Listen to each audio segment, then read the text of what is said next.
안녕하십니까. 이어서 경남 소식입니다.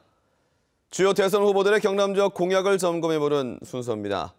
환경과 기타 공약으로 4대강 사업 이후 수질 악화 지적이 일고 있는 낙동강의 수질 개선에 공약이 집중되고 있습니다. 송현준 기자가 정리했습니다. 녹조 라떼라는 말이 유행했을 정도로 이명박 정부의 4대강 사업 이후 낙동강 수질 문제는 도민들의 큰 관심사입니다. 문재인 후보는 낙동강보를 상시 개방하고 조류 경보 때 조사 지점과 주기를 확대하겠다고 약속했습니다. 홍준표 후보는 함양댐을 건설해 도민들에게 깨끗한 물을 공급하겠다며 9,560억 원이 필요하다고 밝혔습니다. 안철수 후보는 낙동강 수질을 개선하고 식수원 문제를 해결하겠다는 공약을 내놓았지만 예산과 구체적인 방법은 밝히지 않았습니다.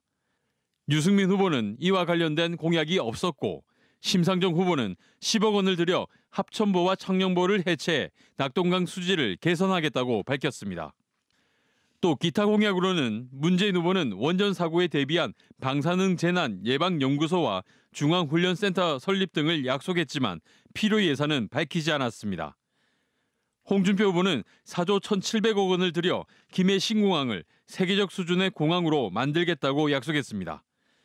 안철수 후보는 기타 공약을 내놓지 않았고 유승민 후보는 경남도 행정에 빅데이터를 활용해 복지 사각지대를 해소하고 주민 편의를 증진시키겠다는 공약을 내놓았습니다. 심상정 후보는 260억 원으로 우포늪과 주남 저수지에 체험형 자연 생태공원을 확대하겠다고 공약했습니다. 유력 5명의 후보 가운데 문재인 후보가 각 분야의 경남 공약을 지속적으로 발표하고 있는 반면 다른 후보들은 경제 분야와 균형 발전 분야에 치중되어 있다는 지적입니다. 공약의 차별화가 별로 없다, 차별성이 별로 없다라는 점이 좀 나오고 있고요. 또 하나는 각 공약에 대한 구체성이 좀 떨어지고 있다. 이에 대해 각 후보 측에서는 조기 대선으로 시간이 촉박해 다양한 경남 공약을 마련하지 못했다고 설명했습니다. KBS 뉴스 송현준입니다. 경상남도가 추진 중인 3개 국가산업단지 가운데 항공국가산단이 첫 결실을 받습니다. 정부의 최종 승인을 받았는데요. 항공산업이 신성장 동력으로 도약할 발판을 마련했습니다. 오종호 기자의 보도입니다. 정부가 최종 승인한 경남 항공국가산업단지 진주와 사천 164만 제곱미터에 오는 2020년까지 3,397억 원이 투입됩니다. 경남이 대규모 국가산단을 지정받기는 1974년 창원산단 뒤 43년 만입니다. 1조 971억 원의 경제 유발 효과와 9,600여 명의 고용 창출이 이루어질 것으로 봅니다. 산단 조성이 완료되는 2020년 8조 원 규모 한국형 전투기 개발과 17조 원 규모 미공군 고등훈련기 교체 사업 등이 예정돼 있어 성장 가능성은 더욱 큽니다. 항공기업 42곳의 수요만으로 현재 산단 규모를 초과하는데 앞으로 2배 규모 확대도 예상됩니다. 경상남도는 시너지 효과를 위해 항공우주 특화단지와 항공정비 MRO, 무인 항공기 센터 등도 함께 추진합니다. 602조 원에 이르는 세계 항공시장을 두드려 볼 수 있는 토대가 마련된 겁니다. 항공 분야는 연평균 20% 이상의 고속 성장을 지금 계속하고 있습니다. 앞으로 우리나라 범기계 산업 중에서 가장 장래가 촉망되는 산업이 항공산업이라고 생각이 되고요. 경남의 또 다른 국가산단인 밀양 나노융합산단은 다음 달, 해양플랜트 산단은 7월쯤 정부 최종 승인을 앞두고 있습니다. KBS 뉴스 오종우입니다. 항공국가산단이 진주와 사천에 들어서면 항공기업과 관련 기관들이 집적화되면서 규모의 경제를 이룰 수 있습니다.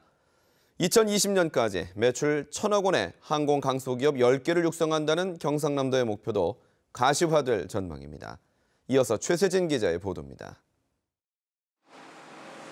보잉과 에어버스의 꼬리날개 등 다양한 항공기 부품을 생산하는 사천의 한 항공기 부품업체. 카이의 협력업체였지만 올해는 미국 스피릿 항공사 등과 직접 4천억 원 상당의 납품 계약을 맺었습니다. 지난해 매출은 500억 원, 내년에는 1,000억 원 매출을 기대하고 있습니다. 공장 용지뿐만 아니라 항공산업 관련 인프라가 크게 확대 조성되었으면 하는 바람입니다. 사천에는 카이를 중심으로 이 같은 항공 중소기업 20여 곳이 있습니다. 항공기 부품 제작과 조립은 대규모 공장터가 필요하지만 이미 사천 일대는 포화 상태. 카이는 KF-X 사업과 소형 민수 무장 헬기 사업 등을 추진하기 위해 2020년까지 330만 제곱미터의 산업 용지가 더 필요할 것으로 예상하고 있습니다. 때문에 이번 항공 국가산단 지정으로 앞으로 추진될 사업들에도 큰 활력이 예상됩니다. 또 연구센터와 관련 기관들이 집적화되면서 규모의 경제를 이루고 항공 중소기업의 경쟁력 향상도 기대됩니다. 물류 비용, 그다음에 서로 어떤 네트워킹이라든지 그다음에 기술 개발이라든지 이런 부분들이 클러스터를 중심으로 아주 활성화될 수 있는 어떤 그런 계기가 될 수 있습니다. 아시아 최초의 항공산업 클러스터가 조성되면서 1,000억 원 매출의 항공 강소기업 10곳 육성도 가시화될 전망입니다. KBS 뉴스 최세진입니다. 다음 소식입니다. 요즘처럼 햇살이 따사로울 때 어린 자녀를 둔 부모님이라면 혹시 자녀가 심하게 눈을 부셔하는지 잘 살펴보셔야겠습니다. 소아 사실 가능성이 크다는데요. 대수롭지 않게 생각했다가는 시력까지 나빠질 수가 있습니다. 보도에 강상원 기자입니다. 초등학교 1학년 김민찬 군은 2년 전부터 바깥 활동을 할 때면 심하게 눈을 부셔했습니다. 안과를 찾아 진단한 결과 한쪽 눈이 교대로 바깥으로 돌아가는 간헐성 외사시. 이후 치료를 받아 지금은 정상 생활을 하고 있습니다.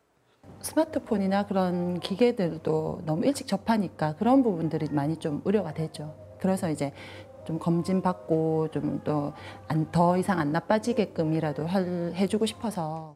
사시는 두 눈이 바르게 정렬되지 않고 서로 다른 지점을 바라보는 시력 장애입니다. 취약아동 100명 가운데 4명꼴로 사시 환자인 것으로 보고되고 있습니다.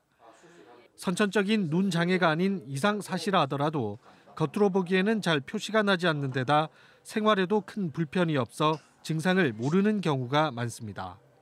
안과 와서 검사하다 보면 포착되는 경우가 아주 많고 나머지는 이제 사실을 보신다기보다는 바깥 활동할 때 남들보다 유난히 눈을 부셔한다거나 눈부심 때문에 데리고 오셔서 발견되는 경우가 가장 많습니다. 온목 렌즈나 프리즘을 통해 간단하게 사시를 교정할 수도 있지만 장기간 내버려둘 경우 시력이 나빠지고 심한 경우 안구 주변 근육을 수술해야 합니다. 아시아계 아이들의 경우 실제 사시가 없어도 외관상 사시처럼 보이는 경우도 있기 때문에 반드시 전문가와 상담을 거친 뒤 치료해야 한다고 전문가들은 강조합니다. KBS 뉴스 강성원입니다.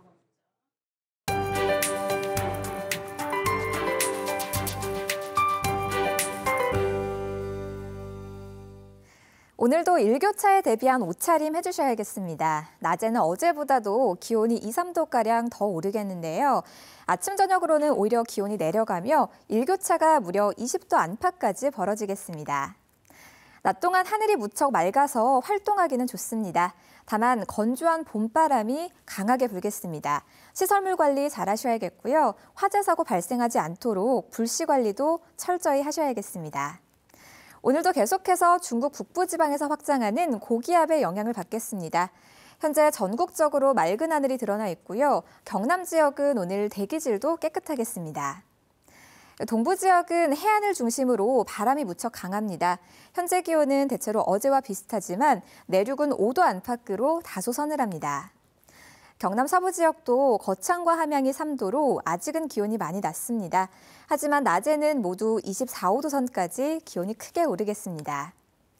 오늘 동해남부 먼바다에는 풍랑주의보가 내려진 가운데 물결이 3.5m까지 높게 일겠고요. 모레까지 모든 해상에서 바람이 거세게 불겠습니다. 이번 주말은 물론 다음 주 초까지도 날씨가 무척 좋습니다. 계속해서 하늘 맑겠고요. 기온도 크게 올라서 주말 동안은 대부분 25도를 웃돌겠습니다. 기상정보였습니다. 통영시가 산양읍과 육지면 2개 어촌 개발 사업에 선정돼 사업비 120억 원을 확보했습니다. 함양군 병곡면 원산마을 원산호 일대에서 내일 제3회 산약초 축제가 열립니다. 남해군이 다음 달 2일까지 여성 결혼 이민자들의 신청을 받아 다문화 가족 친정 나들이를 지원합니다. 창녕군이 최근 미국에서 수출 상담회를 열고 마늘과 양파 등 7억 원의 수출 계약을 체결했습니다. 주한 미국 상공회의소 소속 글로벌 기업 CEO들이 창원대를 방문해 창원 지역의 6개 대학 학생들을 대상으로 외국계 기업 취업 정보를 제공했습니다. 국내외 800여 글로벌 기업으로 구성된 주한 미국 상공회의소 소속 암참은 국내 지방대를 찾아가 사회적 공헌 행사로 해외 진출을 원하는 많은 청년을 돕기 위한 다양한 프로그램을 운영하고 있습니다. 제3기 경남 명예감사관협의회는 어제 경남도청에서 기자회견을 열고 경상남도가 새 명예감사관들을 위촉하면서 전임 명예감사관들을 모두 배제하기로 한 것은 잘못이라며 개선을 요구했습니다. 경상남도는 올해 초 시행에 들어간 명예도민감사관 운영 조례에서 명예감사관을 시장 군수의 추천을 받은 사람 가운데 위촉하도록 했습니다. 글로벌 강소기업으로 육성되는 월드클래스 300에 경남기업 3곳이 선정됐습니다. 산업통상부와 중소기업청은 올해 선정된 36개 월드클래스 기업 가운데 경남에서는 세노텍과 대호테크, 삼양옵티스가 포함됐다고 밝혔습니다. 월드클래스 300은 전용 프로그램을 통해 글로벌 강소기업으로 육성됩니다.